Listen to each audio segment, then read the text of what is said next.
So you got this dead internet theory and all this, and I agree with some of it. But then, about everything's with the ads and how everything pops up and the algorithms are watching everything and they're all leading us down a path.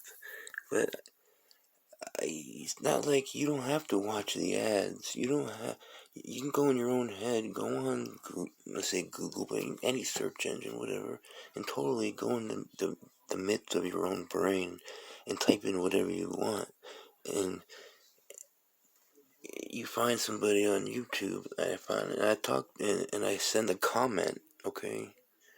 And he sees that and writes back to me. That's not a fake interaction. That was real. And I went on in my own. I wasn't led by a chain of ads and events that led me to that.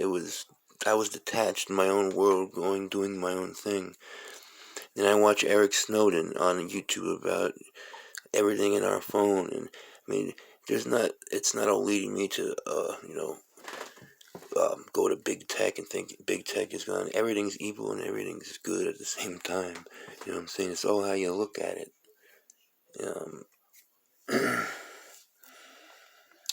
But I think like we don't have to follow like our daily lives and how we interact. We don't have to follow the path that they have for us. We break our concentration. We go on a different website. We search for something else.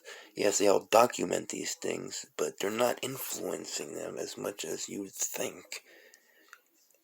For the people that are truly in their mind and can go to those places that they can't touch. They can't touch when you type in poetry that you love or whatever. Like, they don't know that until you type it in, and then they know. It's like, it's only after the fact. It's always after the fact they know.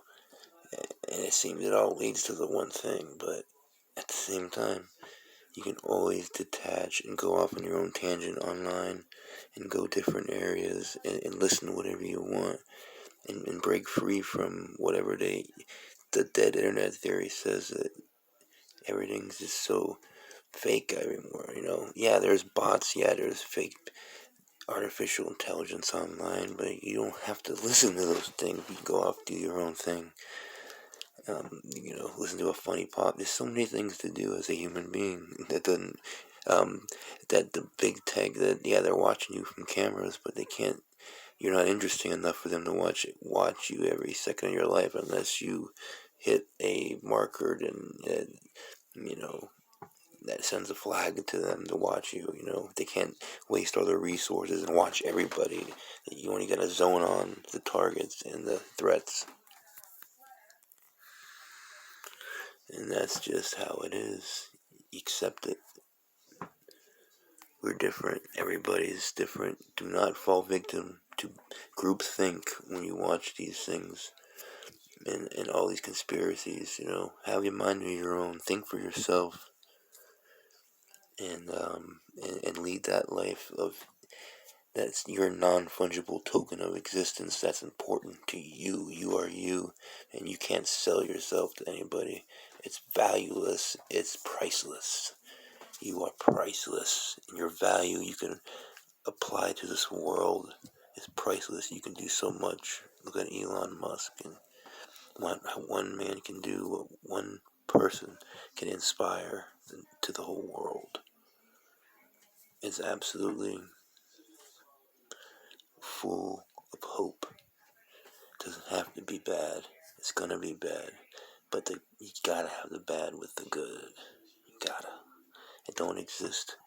They exist together. They're in congruence. They can't exist without each other, because without the other one, there wouldn't be another definition of the one to explain the other. It would be nothing.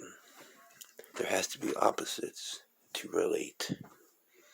Right? There has to be in polarizations. There has to be total opposite ends of spectrums for the bandwidth in the middle to be realized.